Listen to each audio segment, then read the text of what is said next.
Ladies and gentlemen, esteemed scholars and devoted students of imperial history. Today we embark on a journey through the deleted records of imperial history. Deep within the library, Sanctus, far removed from the memory of the Inquisition or prelates of the library, stands a tome written from the words of a long-forgotten remembrancer of the Great Crusade. This individual followed the hallowed blood angels during this era, recording their deeds of light and darkness. Deemed to be heretical by those of power at the time, this tome was all but removed, but copies remain, some within the scholarly halls of the Sanctus. However, it is not the blood angels that drew me to this book, for we already know their secrets. But it was the way in which the remembrancer described the most holy, Imperial Titans. Let me recount this tale for you. Please listen and enjoy. Have you ever beheld a Titan? Regardless of its make or size, whether a warhound or a warlord, any encounter with these colossal war engines leaves an indelible mark.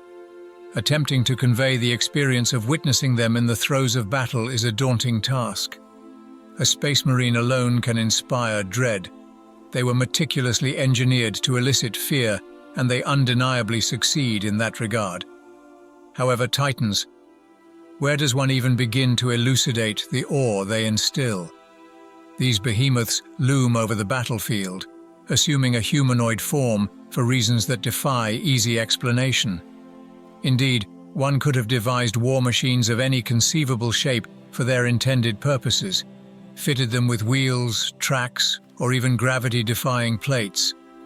The cockpit design could have been layered with defensive scales, outfitted with a multitude of weapon appendages, or structured akin to a super-heavy tank or a core flyer. But no, Titans were crafted in the likeness of men. They were granted 2 legs, 2 arms, and a singular visage of death. They were endowed with talons, contorted into a hunched and stooped posture, and adorned with twin, luminous eyes. The creators of these monstrosities knew precisely what they were doing. Upon witnessing a Titan for the first time, disbelief inevitably courses through your senses. As the smoke clouds disperse, born of the destructive salvo it has already unleashed, you witness its march. Its gait is peculiar, an uneven, laborious shuffle, a ponderous shifting of limbs, each weighing tons upon tons, yet it mimics human locomotion. Gradually you observe the low-slung head emerging from the haze, its grotesque jawline, belching plumes of steam, and radiant cockpit windows. Initially, you might think it must be perilously close, as it obscures nearly everything else from view. But then, you realize it remains somewhat distant, though steadily encroaching, gradually blotting out the sky's illumination, leaving only its colossal form looming above, redolent of Martian reactors, resounding with the clamor of clinking and sliding armor plates, and heralded by war horns that fracture the earth beneath and reverberate throughout the trembling heavens. This spectacle transcends mere intimidation. It plunges deep into the abyss of terror. It forces one to grasp the very essence of the term God machine. You begin to comprehend the reasoning behind such nomenclature. These constructs were christened as gods because they mirror mortals in form. They are us, but magnified, mightier, and endowed with a longevity beyond reckoning.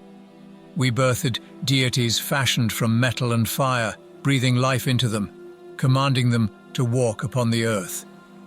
Now these novel deities heed our commands across a multitude of battlefields, leaving us gaping in their wake, seized by that primal fear, an unease that reminds us that we accomplished this feat.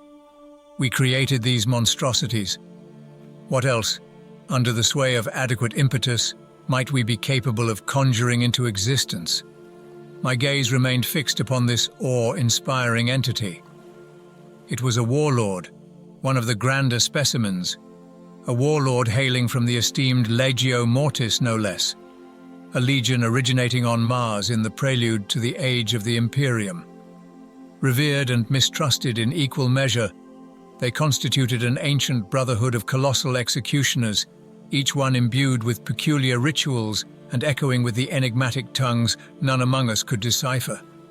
At its colossal feet congregated an entourage of auxiliary troops, Skitari, auxiliary forces, and some mobile armored units.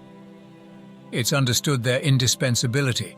They swarmed around the massive treads, safeguarding against adversaries seeking to infiltrate beneath the looming gun barrels to draw near.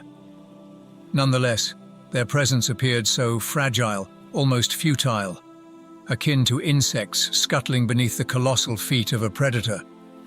You could half expect them to scatter or disintegrate at each resonating bellow of the towering horns or every volley discharged from the immense weapon arms.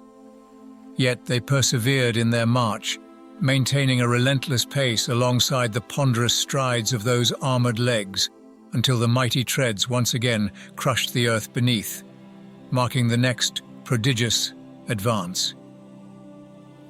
From the confines of a Chimera transport's viewport, all of this unfolded before the observer's eyes. The particular transport, having thus far escaped the clutches of destruction, could not entirely quell the jangling nerves of its occupants. He clung tenaciously to the restraints, his knuckles white with tension as the vehicle pressed forward. To catch even a fleeting glimpse of the external world, he stuffed his visage against the narrow view slit. Despite the transport's jerky movements and the constricted vantage, the view remained relatively unobstructed. Through that viewport, he beheld a spectacle, the reflective glint of explosions dancing on the ebony armor of the Titan. His helm's systems carried the peculiar flavor of an alien world's atmosphere to the senses, now veiled by the rising banks of smog. They listened to the reverberant rumble of a mobilized army, a cacophony composed of the grind of countless engines straining under duress, the vociferations of thousands of charging warriors, and the sputtering crackle of blazing fronds amidst this foreign terrain. Intermittently, the Titan unleashed its deadly ordnance, prompting the watcher to narrow his eyes against the ensuing brilliance, stomachs contorting in sympathetic fear. In those moments, the very earth trembled fleetingly, and the auspexes all around quivered. Subsequently, the ordnance struck its mark, and the distant horizon ignited in a blazing spectacle.